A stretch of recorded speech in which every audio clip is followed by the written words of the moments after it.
missing someone.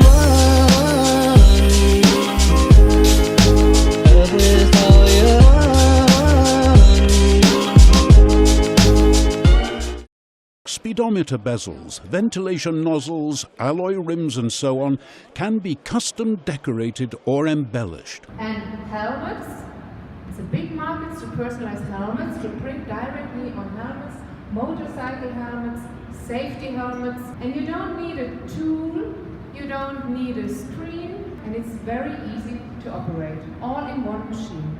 First, customers can design selected trim components for the interior with their own motifs in a configurator app.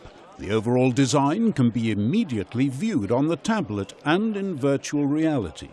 Then the design is optimized for printing and printed in color. This is made possible by new digital solutions from Heidelberg. This is a very small machine, so imagine this machine having here in the stadium. Imagine having this machine in the stadium.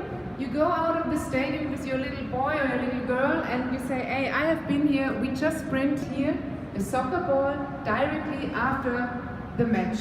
Just can take it away, so it's dry when it comes out of the machine.